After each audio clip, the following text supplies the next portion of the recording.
Serving as Premier of Newfoundland from 1979 to 1989, he co-authored the Canadian Charter of Rights and Freedoms as well as Canada's Constitution Act of 1982. On February 1st, 2022, his legal team filed 11 affidavits in a federal court lawsuit to strike down the federal government's mandatory vaccine requirements for air travelers. The travel ban. Ladies and gentlemen, the Honorable Mr. Brian Peckford.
My mother came from Scotland. My mother's people came from Scotland. And so it's a little bit appropriate to have that kind of introduction. What a wonderful group of speakers we've had all afternoon.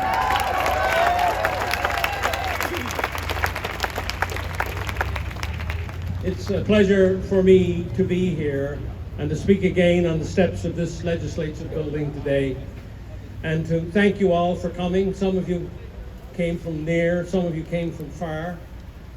I was lucky to have an email from a gentleman in Surrey a few days ago, and he asked me where I was going to be speaking next, and I told him I was going to be speaking here. He turns up with his Charter of Rights and Freedoms to get it signed today, so I know this gentleman came from Surrey. It was a lady from around here, an elderly lady who emailed me this week as well. And another lady from Nanaimo emailed me, and I told them I was going to be here, and I never got up here 3 minutes before the two of them turned up. And behind me, as you notice, there are a number of flags. And they're all very important flags. But there was one province of Canada that never had its own flag until the 1980s. And one of the things I promised when I was running for the leadership to be Premier of Newfoundland and Labrador was that if I was lucky enough to get elected, that I would introduce our own flag for the province of Newfoundland and Labrador. There it is. Where is it? There it is.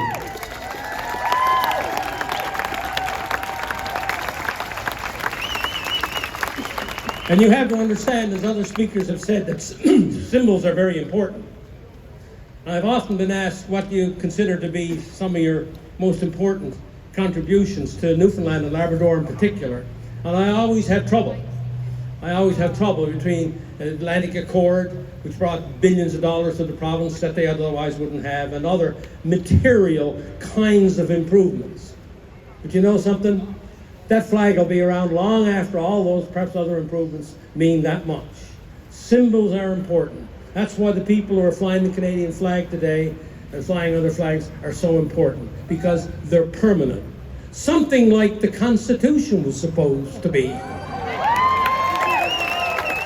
Something like the Charter of Rights and Freedoms was supposed to be. Until other people took it upon themselves to usurp even the most sacred and supreme of our laws, the Constitution of our country. That's why we are here today, to tell these people they're not going to get away with it.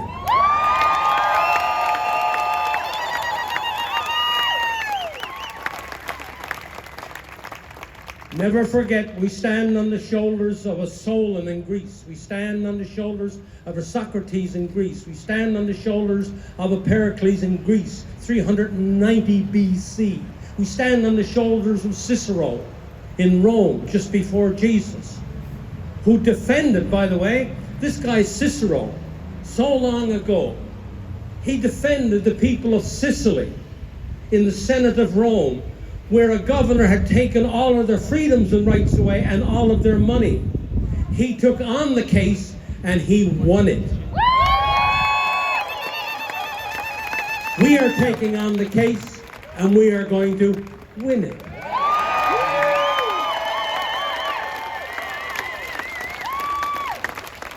Don't forget the Gandhis of this world. Don't forget Mandelas of this world. Don't forget the Martin Luther Kings of this world. They all were standing on all their shoulders to stand for something that suddenly the majority and the narrative has dispelled with, has eliminated from our lives. It's okay. I'm okay. I'm okay. So I want you to remember that we're part of history, and Canadian history as well.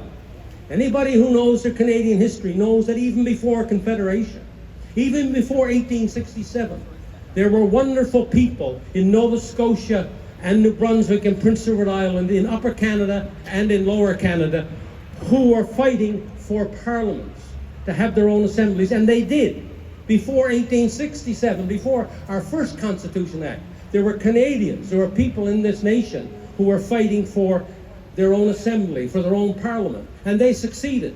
For example, the one in Newfoundland started in 1832. Canada became a country in 1867. So we're standing on the shoulders of a lot of other people, even before Confederation, who were fighting for their own parliaments in their own jurisdictions, in their own colonies, as they were called at the time. And then, of course, we got Canada in 1867. But we must acknowledge all of these people who were fighting at that time in even more difficult odds than we're fighting in, and who fought and very often won very wonderful causes. Okay. Now, we can, and I have for a long time, talked about all the things that have happened and all of the leaders who have let us down. And I want to not only criticize today, I want to offer solutions. Okay? I just don't want her, I want to offer solutions. And I want you to listen to me. I know you're going to listen to me closely anyway. I want you to listen to me even more closely. This is a proposal to reclaim Canada. This is a proposal that I call, as Dr. before me just said, the Magna Carta of today. And here's what we, the Canadians, citizens of Canada, gathered here today. I hope you will vote by your applause later to support the following. Okay. Number one, an independent public national inquiry to examine whether government, federal, provincial, and territorial mandates and lockdowns were necessary and constitutional.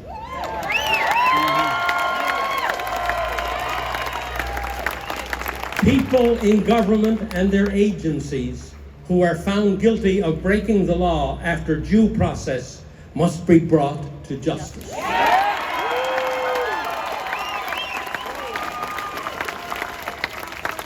Such an inquiry cannot be led by the governments of Canada, who are the major subjects of the inquiry. Instead, a citizens group must be formed for that purpose. And these governments and their agencies must open their books and release to the inquiry and to all the public all the necessary relevant information concerning their actions during the pandemic. We talk accountability. This is accountability. Number two, this is a tough one to swallow, as a lot of the other ones I mentioned are going to be tough to swallow. All registered political parties in Canada federal, provincial, territorial, must be obligated by law to publish audited financial statements annually.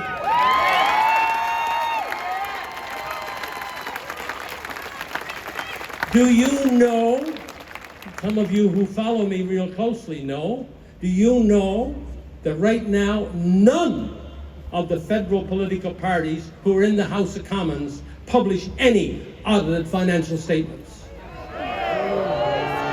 Why should we entrust them with our money, billions and billions each year in government taxation, if they won't show us their books for their own parties?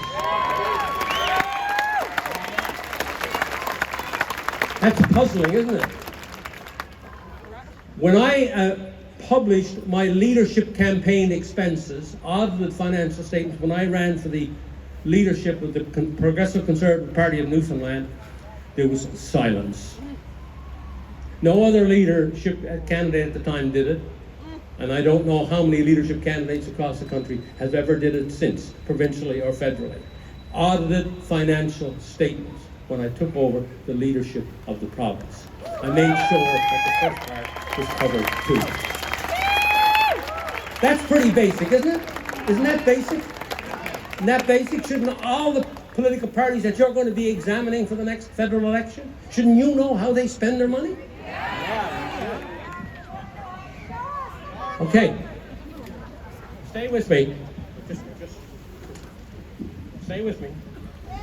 No member of Parliament, number 3, no member of Parliament or members of provincial legislatures or territorial assemblies can sit in these chambers if they have broken a Canadian law as determined by a court or an ethics or conflict of interest commissioner.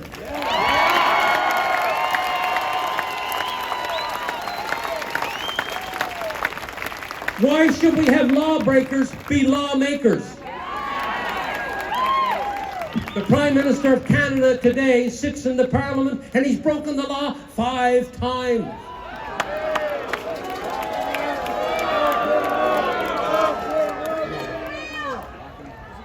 Doesn't that sound reasonable? That anybody who breaks the law can't sit in our parliaments to make laws?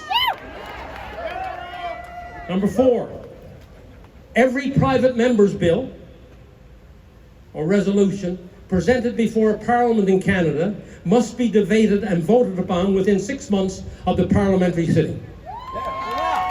You go and ask an MP after this thing is over, your MP, ask him if he put a private member's resolution on the table tomorrow in the federal parliament, when would it be heard? 3 years, 4 years, depending on how long before the next election, and then the election gets in the way, a new parliament is formed, he's got to reintroduce it again. Every MP who's elected by you in your constituency, you should have the assurance to know that your MP that just was elected to go to your federal parliament, if he wants to enter a resolution on your behalf or behalf of the citizens of that constituency, should be debated in that parliament in a reasonable period of time. Otherwise, what's the point of having an MP? How about this one? Going to get in a lot of trouble on this one. All judges of the Supreme Court of the provinces and of the courts of appeal, the federal courts and the Supreme Court of Canada must, by law, have criteria established as to their qualifications to serve. Not something that was passed by one department, but a special law of the Parliament of what qualifications you must have to even apply to be a judge. And all government-nominated candidates for those positions must be subject to a hearing by a parliamentary committee who would present to full Parliament their recommendations to approve or reject any nominated judge. Parliament's decision is final.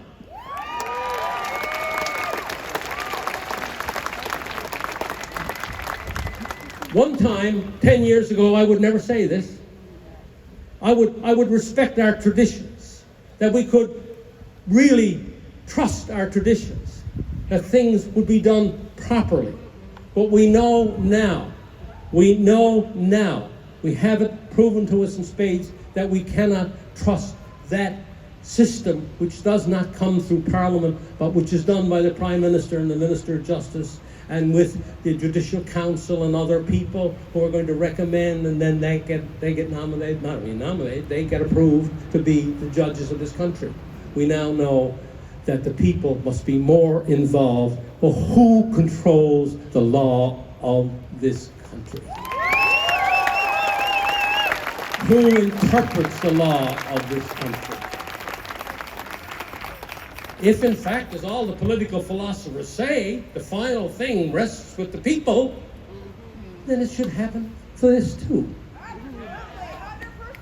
Thank you. How about this one? And you'll remember this one from a few years ago.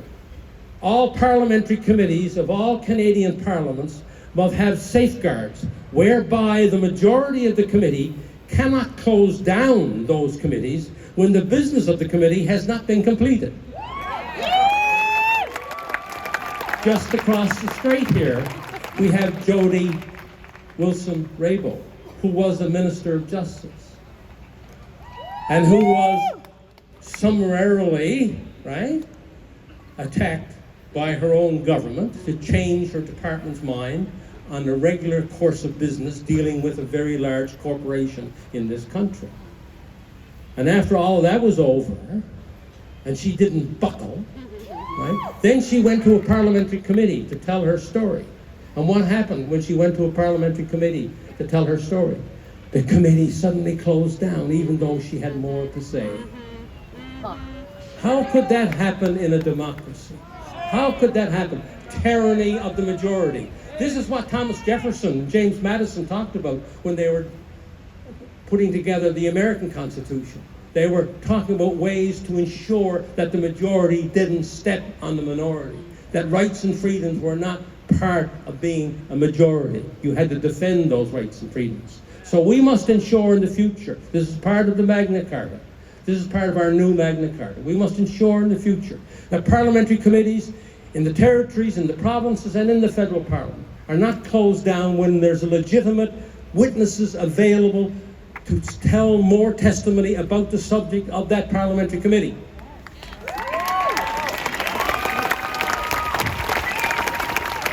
And this was a former Minister of Justice. This was an MP of the Parliament being shut down from telling her story by whom? By Parliament. You know that is wrong. And this cannot be allowed. And if these things are not changed, these are the fundamentals of our system. Okay? If these things are not changed, if we don't have honest political parties to start with, how can we have honest governments later? Yes. One follows the other. How about this one? How about this one? Here's another of our new Magna Carta for Canada. All governments of Canada must have balanced budgets legislation enacted. Yeah. With no exceptions except in time of war or insurrection or the country's existence is at stake. And the government would have to prove that in order not to have a balanced budget. We'll have to prove that. So balanced budgets, we're not going to allow our grandchildren and our great-grandchildren to pay off our silly, foolish, undisciplined ways.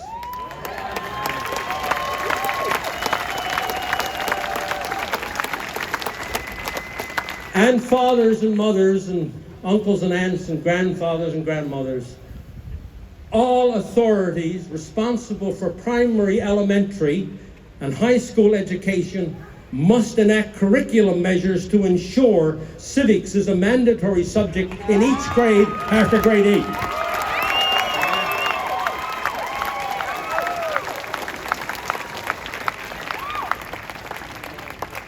You ask a kid on the street here today, even perhaps a graduate of university, find Prince George on the map, and they mightn't be able to tell it. Right? They wouldn't be able to tell you. And by the way, I had personal experience of that happening to me with a person who had a master's of arts from a Canadian university, who worked for me in Vancouver after I moved out to British Columbia. I had to take these people off the phones with the company I worked for because somebody would be calling in from Prince George or Sicamous or Vernon, right? Or Vanderhoof, right? Or wherever, mainly in British Columbia. And these people didn't know where they were coming from. They had a master's degree. And you all know yourselves, I don't have to explain this to you. One of our big problems today is because we don't even understand our own Constitution. And why don't we understand our Constitution? Because we don't have any basic understanding of it, because it wasn't mandatory in our schools, it wasn't mandatory in our universities, and we became quite uninformed about who we are, how we get there, and how we are governed. This is mandatory from my point of view.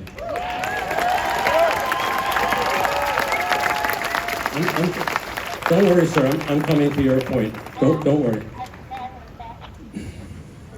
How about this one? The power of the Prime Minister must be reduced.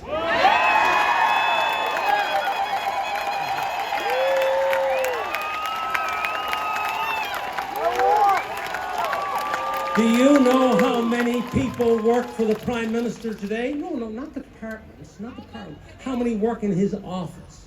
The Prime Minister's office and the Privy Council office, which are both really the same thing. How many work? Over 1,500.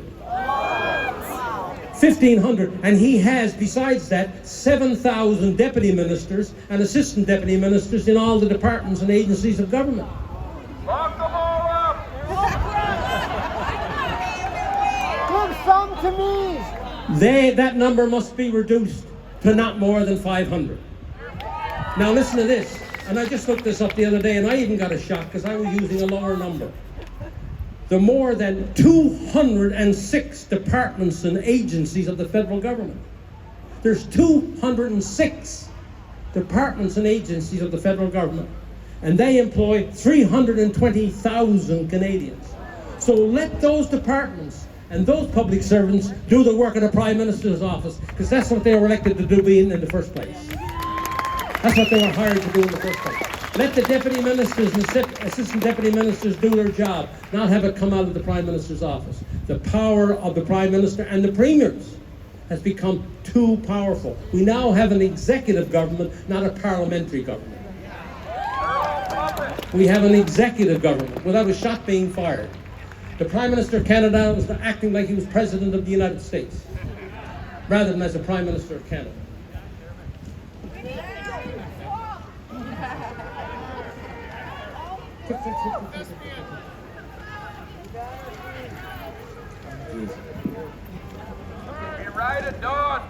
Next one. There must be a 3-day public First Ministers' Conference annually by all the premiers and leaders of the territories and the Prime Minister. This must be mandatory to discuss the pressing national issues of the day.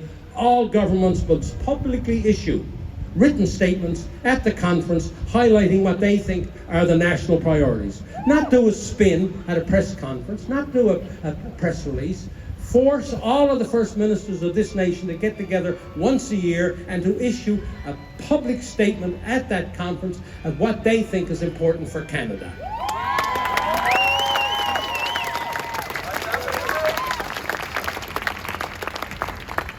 You like this one?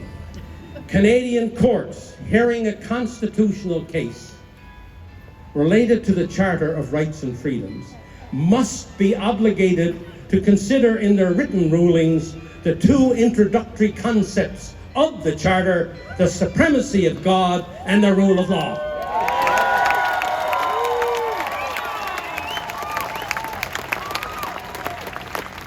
No decision rendered without a written consideration in the decision of these principles will be valid.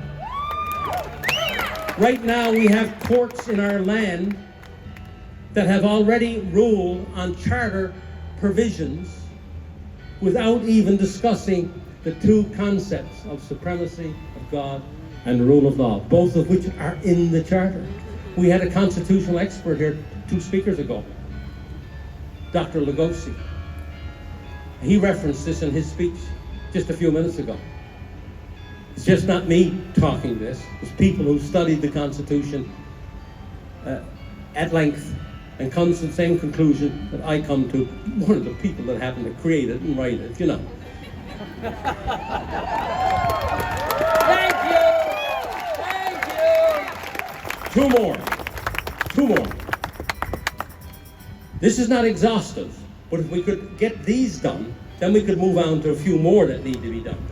But here are two more, and these are very, very current. Canada, this is another declaration of our new Magna Carta, Canada must remain a sovereign nation.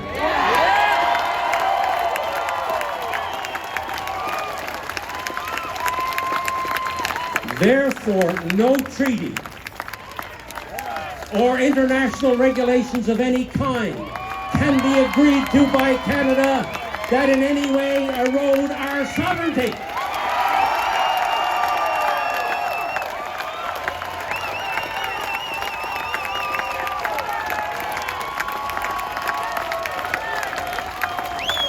We are either sovereign or we're not. You can't be half sovereign, nor can you be half pregnant. You can't be half sovereign. Whatever you think of Trump, just put it one side.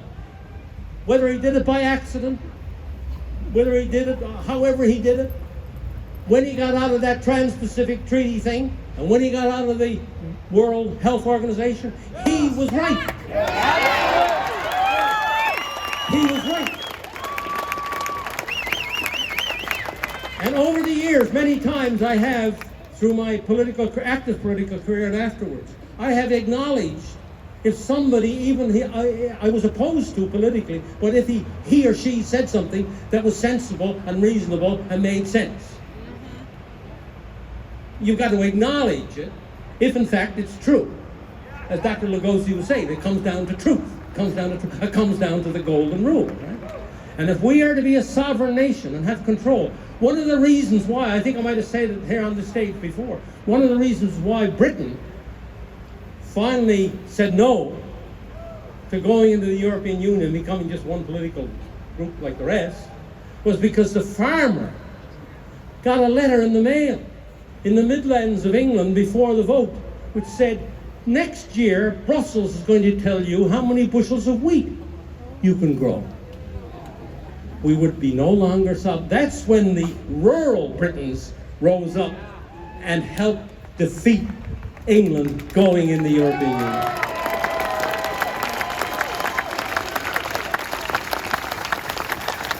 If you don't want somebody else deciding your bushels of wheat, then we will reject what the government of Canada and now the government of the United States and other countries are trying to do by amending these international regulations, health regulations, to give control over what they think is an emergency has to be an emergency in Canada.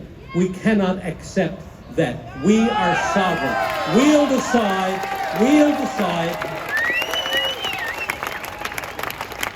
And lastly, membership in any international organization must be conditional upon Canada remaining a completely sovereign nation.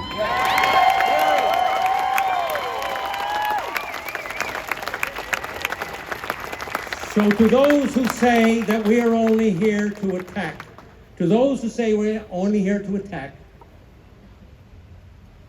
let them listen to what I just said. Let them read what we just completed. Because this shows you we have alternatives that are natural. As the doctors and the medicine people said about vaccines, the same thing. There are alternatives. All of these alternatives we just mentioned, we can put into practice tomorrow if we had a majority of Canadians on our side. They would not be able to go against it. If we had a majority of Canadians on our side, we can make change. But the first thing we have to do, and it hurts me to say it, the first thing we have to do is we have to change our own political parties to be honest and forthright. If we don't, then the rest doesn't change, because they've gotten away with not being honest, and they know how they can get away then with being not honest when they form the government.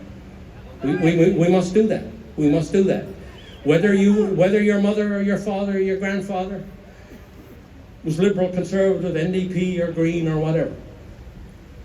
We've got to come to the understanding now after these past 2 years. If we've learned anything, we've learned that we must fundamentally change the way we operate as Canadians if we are to make meaningful change and these kinds of oppressive measures don't happen again.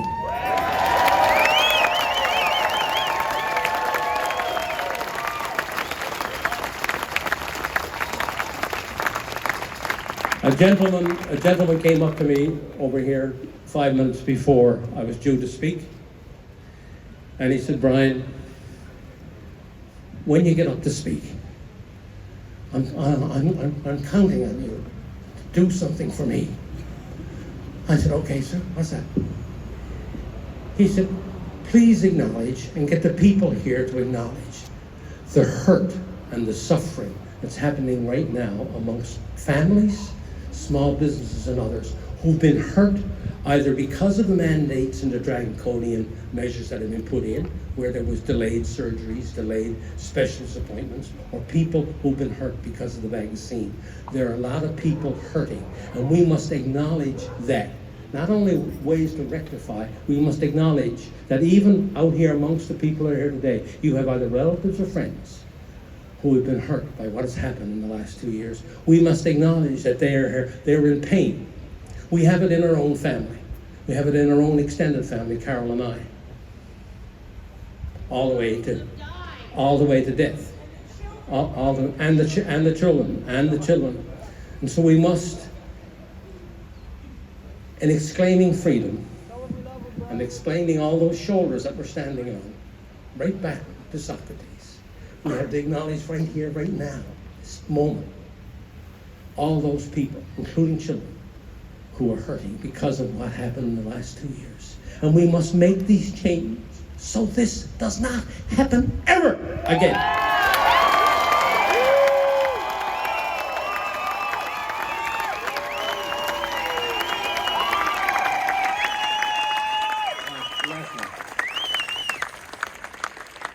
Last one. You should lead us, Brian! I'll end with this, if I can get my hands on it. And this sort of sums up what other people said. This was said by David Bell on the website Brownstone Institute yesterday. Mr. Bell is a scholar, public health physician, he even worked for the World Health Organization years ago, but saw the error of his ways and was converted to what we believe today. Here's what he said yesterday. Pressure to conform is strong. Maintaining integrity carries risks. I had people come to my office in the 1980s when I was Minister of Mines and Energy and offered me cash $1 million and an annual salary if I would just quit right now so that they could get their permits for offshore and lie on the beach for the rest of your life and be looked after. I physically kicked them out of my office.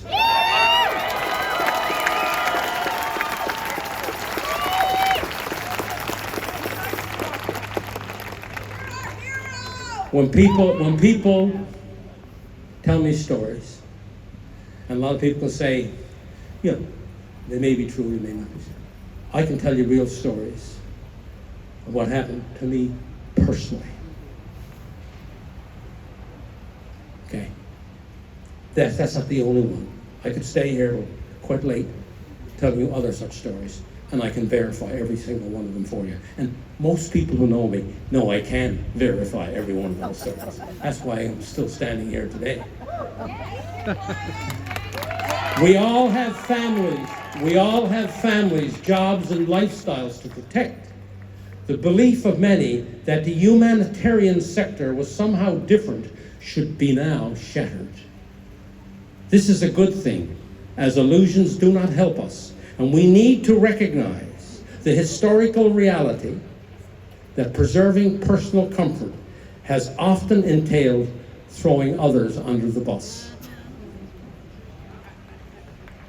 To recognize the historical reality that preserving personal comfort has often entailed throwing other people's on the bus. You know that in your own lives now. A lot of you know that you've been thrown under the bus, either by your family or by your friends or both. How about yours truly, talking about stories and verifying anything? I live up island now. My mayor turned me down from making a presentation to his council. My MLA would not allow me to make a presentation to his caucus, the government caucus right here. And number three, just in the last 2 weeks, a public school teacher who called Carol and told her, would Brian speak to the students on the charter rights and freedoms? She jumped at the chance, I jumped at the chance, and we agreed. 48 hours before the event, the teacher was called in the principal's office and said, you must cancel this speech by Mr. Peckford.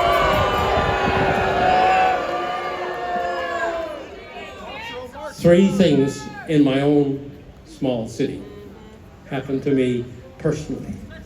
That's why personal comfort and looking after one's own job, I was thrown under the bus.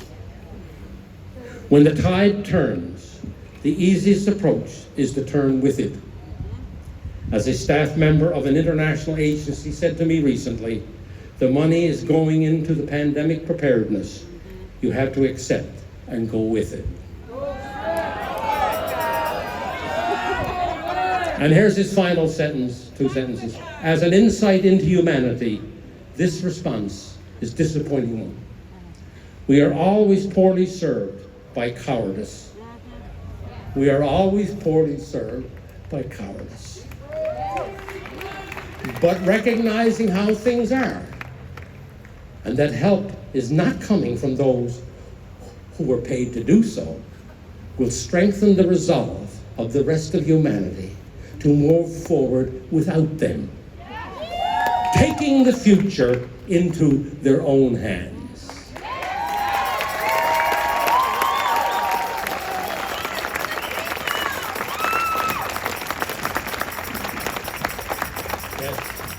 That's what we must do.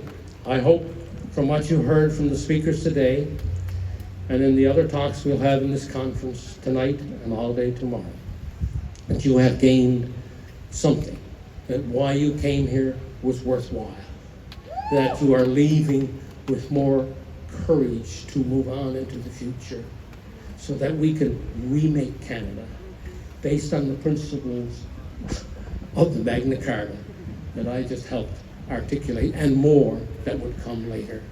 If we don't do that, we don't recognize our own faults, the own faults in our friends and our family, we don't have the courage to stand up in our own communities and speak out and amongst our own families, and then with our own political parties, we must discard a lot of what we thought was correct. My mom one time, if the doctor said, go out and jump in the lake and stay under the water for the next half an hour, she perhaps would have done it. We know now that that's not a pretty realistic thing to do. The same way with lawyers or judges or whatever, right?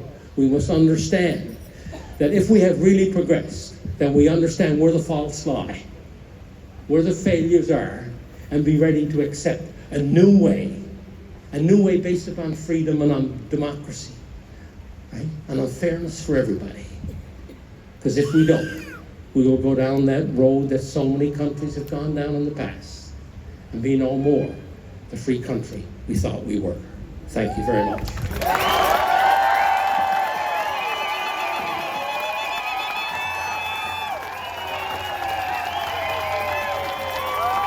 Yeah.